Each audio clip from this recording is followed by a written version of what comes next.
Hola, ¿qué tal? Muy buenos días tengas. Y bueno, pues agradezco que estés con nosotros. Rural MX, un campo para invertir en vivo para ti. Este es tu programa. Y bueno, vamos a tocar un tema bastante interesante y que pues ya no es un tema de moda o que esté por ahí sonando y vamos a ver de qué se trata. Es un hecho y nos acompaña el licenciado Isabel Flores. Él es un experto, ya ha trabajado y ha dado buenos resultados con la pues siembra de orgánico, de manera orgánica. El licenciado Isabel Flores proviene de una familia de agricultores del centro del país, de modo que aprendió esa actividad desde niño. Hizo estudios parciales de agricultura y tiene título de abogado. Y bueno, como consultor ha trabajado en Sinaloa, Tamaulipas, Guanajuato, Jalisco y Puebla, donde están los grandes centros de producción agrícola aquí en el país, en México. También estuvo en el sur de África para colaborar en un proyecto de generación de 500 hectáreas allá en Mozambique.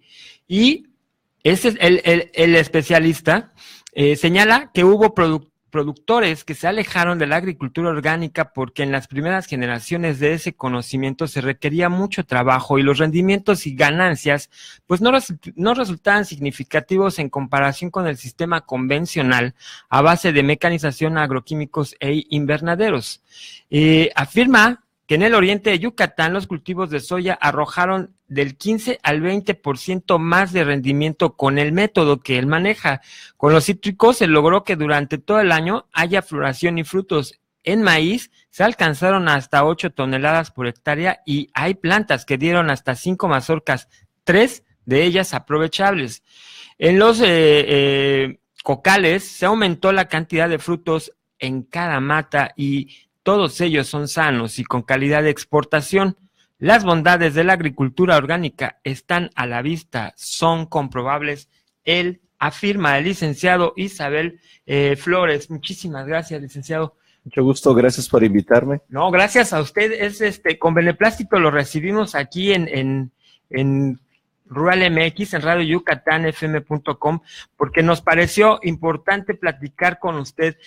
El domingo pasado que estuvimos en la Expo Campo 2018, tuve la oportunidad de darme unas visitas, estar viendo de lejos, hice algunas tomas donde usted estaba platicando, dando un taller sobre este tema de agricultura orgánica de primera generación, y yo veía cómo poco a poco se fue incorporando la gente, y es un taller muy, muy dinámico donde va demostrando, lleva su tierra, les va demostrando, les va enseñando, hace muestras de tierra, cómo se va degradando una y la otra, cómo se va disolviendo con el agua, por qué pasa esto, por qué sí debe de pasar, por qué no debe pasar. Y bueno, al final, dije, la Expo Campo tiene muchas cosas que mostrar y Rural MX trataba de estar un poco en todo, de tal suerte que dije, y lo comentábamos ahorita, no se pierde nada, lo voy a invitar a la cabina porque estos temas son importantes, no más allá, que es muy bueno de la cantidad que se logre, pues también de la salud de uno mismo, llevarnos alimento a la boca con la certeza de que no nos haga tanto daño, ¿no? Así es. Estamos en una época de despertar de conciencias y la gente también va exigiendo más, va a preguntar, no nada más es decir, esto no tiene tanto de aquello, esto lo coseché sin tanto de allá. ¿Así?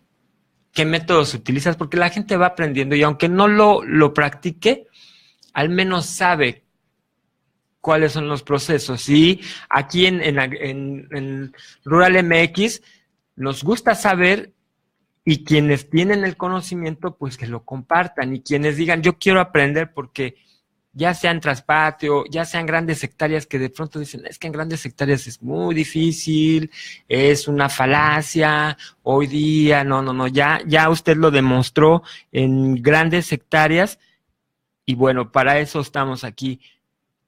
Agricultura orgánica de primera generación. ¿De qué hablamos? ¿Por qué primera generación? ¿O cuántas hay antes? ¿O cómo? Sí, bueno, como en todas las áreas del conocimiento, la agricultura y la ciencia han ido evolucionando. El conocimiento y la ciencia nunca se detienen en todos los ámbitos.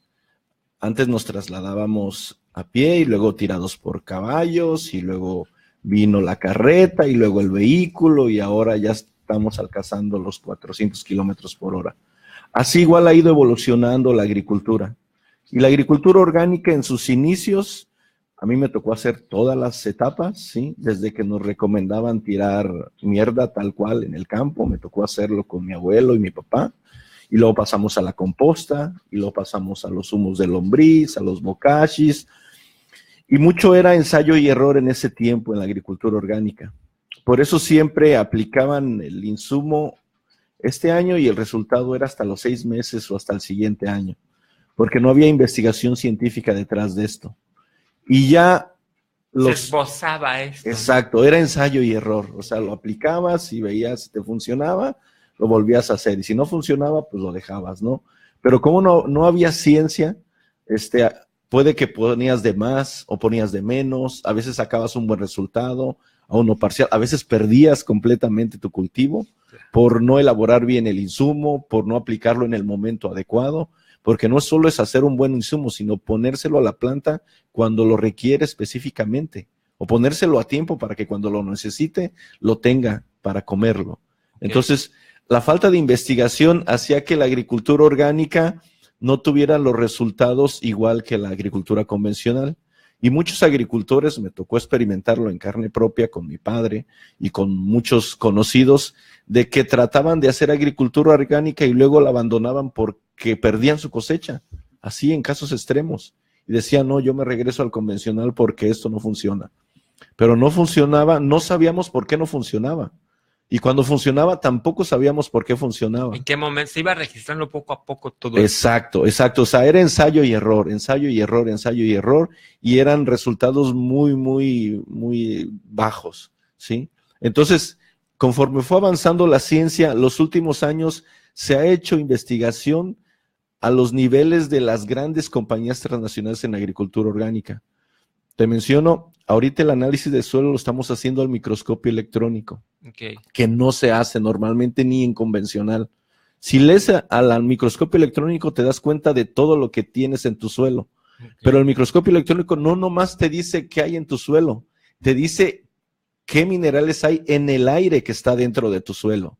O sea, todos sabemos que el aire es nitrógeno, oxígeno y CO2, pero no sabes cuánto tiene. Ah, pues ahora podemos saber cuánto nitrógeno hay en el aire de ese suelo, cuánto nitrógeno hay en los primeros centímetros de suelo que a través de los microorganismos que fijan nitrógeno del aire lo pueden convertir en nutrición para la planta.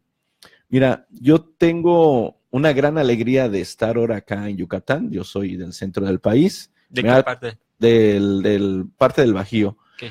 Me tocó trabajar ya en todos los lugares de agricultura, los más importantes. Y allá yo me di cuenta, sí, cuando estábamos trabajando allá, que los mayas sacaban 9 mazorcas por plantas. Aquí en este suelo tan poroso, calcáreo, con muy pocos minerales, ¿sí? Entonces, ahí fue que yo me empecé a buscar la explicación científica. Aferrar. Exacto, dije, o sea, ¿cómo es posible que hace 800 años nuestros antepasados podían hacer eso sin nada de tecnología de la que tenemos ahora? Claro. Y fue cuando me empecé a interesar en el sistema de la milpa, ¿sí? Ellos sembraban, nunca sembraban el maíz solo, siempre lo acompañaban del frijol y de la calabaza. Y ahora, a través de la investigación, nos damos cuenta que el frijol tiene millones de microorganismos que fabrican la nutrición que necesita el maíz y fijan el nitrógeno que hay en la atmósfera. Entonces ya no tienes que ponerle 100, 200 kilos de nitrógeno artificiales si tienes la bacteria ahí abajo que la agarra de la atmósfera y se la da al maíz. Y luego lo combinaban con la calabaza. Las curcurbitáceas son unas excelentes desintegradoras y devoradoras de piedra. Y acá pues tenemos un montón de piedra en nuestro suelo. Entonces por eso se adaptan también acá sandía, calabaza, todas esas de esa familia prácticamente comen piedras. Entonces la piedra la solubilizan y el mineral de la piedra lo hacen disponible para las plantas, no solo para la calabaza, sino para las plantas que están a su alrededor. Entonces, la planta de maíz, los mayas consiguieron que tuviera la nutrición que ahorita no logramos a veces con los paquetes que estamos utilizando. pero siempre era un matrimonio, ¿no? Maíz, frijol, calabaza. Y cuando la divorcian, la dejan sin el frijol y sin la calabaza, entonces ya no tiene esos servicios el maíz que le daban esas dos plantas. Que además, hasta casi gratis. Exacto, o sea, efectivamente es gratis, ¿no? Eso nos lo dio la lectura del microscopio electrónico del suelo, porque nos dimos cuenta que cada 10 centímetros hay 1000 toneladas de minerales, por cada 10 centímetros. Para sacar una buena cosecha necesitamos nomás 900 kilos. Y tienes Nada 1000, más. exacto. O sea, ahí abajo hay suficiente mineral para muchísimo tiempo. El problema es de que no está disponible para las plantas. Esa era la función del frijol y la calabaza. Hacer disponible esos minerales que hay en el suelo. Haz de cuenta que eran fabricadores, cocineros de comida para el maíz. Para ellos mismos y para el maíz. Fabricaban comida para los tres y hay suficientes minerales en el suelo para todos los cultivos que tú puedas y quieras establecer. Digo, y a lo mejor como un pequeño paréntesis en el aire, decir, incluso si tú quieres un jardín que también esté bien nutrido, métele un frijolito y Exacto. te va a dar lo que requiere el resto de plantas. Exacto, mira, parte de lo que vimos, que estamos viendo en el diplomado que iniciamos el domingo, es preguntarle a todos los participantes y al público, no en general, yo le pregunto, aquí tenemos miles de hectáreas de selva, ¿sí? Con árboles de 5 metros, 8 metros, 10 metros y todo lleno de vegetación. Vas a una área que no ha sido intervenida por el hombre y ves no una sola planta, ves miles de plantas conviviendo. ¿Quién está fertilizando esas plantas? Nadie fertiliza esas plantas. Por ejemplo, una hectárea de selva requiere de 50 toneladas de nitrógeno por hectárea por año. Uh-huh. Nadie anda tirándole sacos de nitrógeno ni anda haciéndole nada al bosque.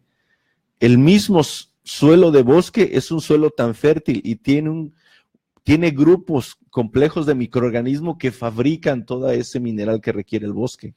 ¿Qué pasa, licenciado? Que perdemos esta capacidad de observación, como bien lo dice, a ver, métete allá, luego mucha gente va de paseo y va a un cenote y tienes que pasar ciertos caminos donde hay mucha vegetación. No necesitas internarte kilómetros, que ya tenemos poca, ¿no? Pero de vegetación alta, de selva baja. Así es.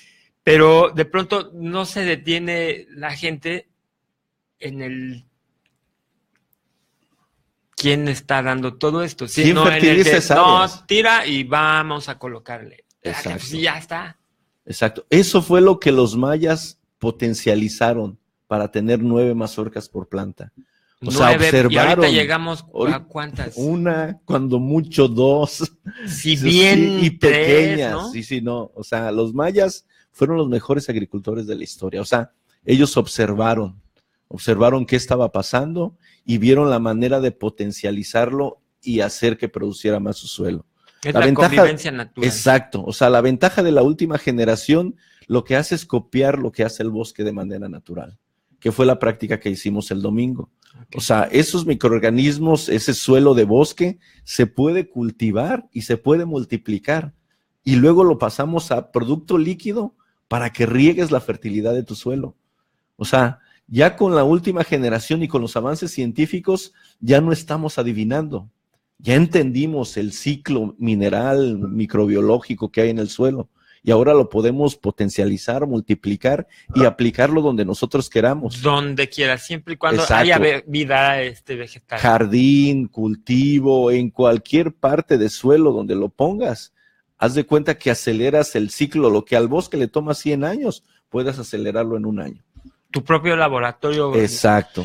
Eso a mí, la verdad, me llamó mucho la atención y de pronto, digo, si no es mucho pedir, a lo mejor una pequeña así muestra, decir, a ver, yo vi que de repente llegaban con la tierra y nos platicaban también otro amigo que se sentó con nosotros y lo acompañamos a su rancho, al rancho donde están cultivando chile habanero orgánico. Más o menos recuerdo, ¿no? Compras cebada, lo dejas en el suelo, ¿no? En donde haya vegetación, donde bien dice usted, licenciado, se va a subir estos mismos microorganismos y tú ya llevas y lo puedes reproducir y regresarlo a tu tierra. ¿Cómo se puede, así como un pequeño, así como una probadita para nuestros miren, amigos? Saquen lápiz y papel, ¿no? Lápiz y papel. Miren, la última generación es más fácil, es más eficiente y es más barato. Okay. Y los resultados en cosecha son excepcionales. O sea, ¿cómo reproduzco lo que está pasando en el bosque, en mi jardín, en mi milpa, en mi parcela, en mi rancho, ¿no? Okay. Es muy sencillo. Ya nosotros, obviamente, para llegar a esto, corrimos todas las pruebas, hicimos mediciones científicas. Te digo que no se ha detenido la ciencia, porque ahora la lectura microbiología la hacemos por ADN.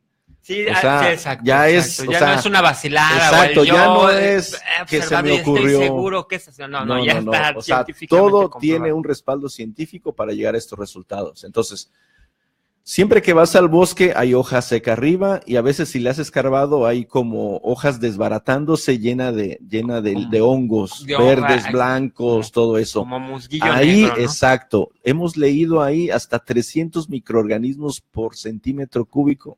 Okay. 300 millones de microorganismos por centímetro cúbico. Por eso mucha de gente dice, agarra las hojas secas y haz tu composta. Exacto. Entonces lo que hemos hecho es potencializado eso. Okay. O sea, tomas 1 kilo de ahí, vamos a hacerlo de manera, digamos, poco, ¿no? Aunque poco, luego lo potencializas a mucho. Tomas, digamos, de ahí 5 kilos. 5 ¿sí? kilos de hojarascas del bosque. No la seca, la que se está llena de musgo, de hongo, la que se está descomponiendo. La oscurita, ¿no? Exacto. Hay blancos, verdes, de diferentes colores. Se ve como lodoso. Ándale. Y tomas 1 centímetro de suelo también, porque ahí hay otros microorganismos que están en el suelo, pero que no están en la hojarasca descomponiéndose. O tierrita, como exacto, lo conoce la tierrita gente de ciudad, encima. ¿no? Exacto. Okay. Tomas 5 kilos de ahí y a esos 5 kilos le pones 5 kilos de salvado. ¿Salvado de trigo? Exacto, salvado de trigo. Los microorganismos que necesitan para reproducirse, carbohidratos y azúcar. Entonces es bien sencillo hacerlo, ¿sí? Yo les decía, ¿alguien ha hecho gelatina? Decimos, sí, todos hemos hecho gelatina. Pues se dan de cuenta que es lo mismo. Mezclas tus 5 kilos de suelo de bosque con los 5 kilos de salvado, los mezclas y a esos 10 kilos que te quedaron le pones 100 mililitros de melaza, ¿sí? Si no puedo conseguir melaza, piloncillo, azúcar. Es que el piloncillo sale de la melaza, ¿no? Mira, ya en la última generación, con lo que tiene la gente en su casa o en su rancho, podemos hacer todo. Ok, entonces son 10 kilos, 5 kilos de tierra o suelo, o sea, de hecho la palabra es suelo, pero si estamos en la ciudad, pues, ¿cómo es tierrita? Váyanse al parque, claro. Al parque donde hay más, van a ver ahí donde, sobre todo donde no han movido la hojarasca, ahí está la hoja ahí descomponiéndose. Está la crema innata de la en cualquier parte que vayan en la carretera, que hay selva, media o alta, se bajan, levantan tantito hojarasca y ven que se está descomponiendo. Ahí están los microorganismos benéficos. Sí, ¿cuál es la importancia de que sea ese tipo de hojarasca, ¿no? Y no la de mi jardín a lo mejor. Es que en el suelo de bosque todos los microorganismos están en equilibrio, están en balance. O sea, ninguno sobresale a otro. Es una convivencia armónica que hay en esa microbiología y en ese suelo, que está produciendo la fertilidad que sostiene selvas y bosques. ¿Por qué nosotros la desconocemos? Porque nosotros no estamos en equilibrio. Exacto. O sea, la naturaleza siempre busca el equilibrio. De hecho, los problemas en la agricultura es cuando rompes ese equilibrio natural. Si tienes ese equilibrio y lo fomentas y lo haces que se potencialice y que crezca, tus cosechas van creciendo a la par. O sea, cada año van creciendo y van creciendo. Llegamos y le rompemos toda la estabilidad. Exacto, llegas y le metes un cerillo y quemas miles de millones de microorganismos. Vamos a la receta para que no... Ahí está, porque han de estar así de hijos. Exacto, entonces 5 kilos de suelo y hojarasca de bosque, 5 kilos de salvado, exacto, se mezclan. Cuando mezclas el suelo de bosque y la hojarasca en descomposición con el salvado, ya le estamos dando los carbohidratos. Ya estamos activando. Exacto, ya le estás dando comida. Entonces, motor. ¿qué le hace falta? Azúcares. Pretextos. Entonces, 100 mililitros de melaza, 100 gramos de azúcar, 100 mililitros de piloncillo disuelto, azúcares, exacto. ¿Mucha agua? En agua, no. Por ejemplo, haz de cuenta, puedes hacer medio litro, ¿no? Ok. Y puede que te sobre o te falte. Entonces, lo disuelves, la melaza, el azúcar o el piloncillo, lo disuelves en agua y impregnas esa mezcla que ya habíamos hecho de suelo de bosque con salvado. Okay. Entonces, ¿qué haces? Ya le estás dando los azúcares. Okay. Que aparte, lo bueno de la melaza es que no solo tiene azúcares, sino minerales y vitaminas, ¿no? Okay. Entonces, ahora los microorganismos tienen todo lo que necesitan para crecer, no al ritmo que crecen en el bosque, sino 1000 veces más rápido. Okay. ¿Por qué? Porque allá es de manera natural, ¿sí? Tú le das la comida y ellos se vuelven locos y se empiezan a multiplicar, o sea, al haber abundancia de comida, empiezan a reproducirse, a reproducirse. Que la gente no diga, ya se pudrió esto. No. Espérate, no. Cuando ven los hilillos de hongo, es que se están reproduciendo. Es bueno, ¿no? Ok, entonces, solo para finalizar, ¿qué hacemos, no? Ellos tienen un medio natural en el cual se reproducen. O sea, ya, por eso digo, es como hacer gelatina. Suelo de bosque, 5 kilos de salvado, melaza disuelta en agua, se impregna, que no quede muy mojada. Si lo aprietas, no debe escurrir. Lo mezclas, lo aprietas, no debe de gotear. Pero listo. Debe estar húmedo. Debe estar húmedo, pero no debe de escurrir. ¿Ah? Entonces, ¿qué hacemos para imitar el sistema natural en el que se reproducen los microorganismos? Los ponemos en una cubeta, ¿sí? Porque ellos están protegidos del sol abajo de la hojarasca. Okay. Los ponemos en una cubeta, los prensamos, ¿sí? Compactamos. Sí, lo compactamos, los 10 kilos que tienes ahí, los compactamos y lo tapas en la cubeta. Lugar fresco y oscuro. Lugar fresco sin que le pegue la luz. En un mes, todos esos 10 kilos es una cepa para reproducir. Okay. Una cepa para reproducir de microorganismos que ahora tienen una reproducción acelerada. O sea, no la reproducción normal y natural del bosque. Exacto. O sea, sus generaciones que se generaron ahí de reproducción y entre ellos son aceleradas porque les diste los medios adecuados para reproducirse. Les diste los carbohidratos y los azúcares que necesitan para esa reproducción. Entonces, al mes, tú tienes 10 kilos de cepa natural. Esa te puede durar años, ¿sí?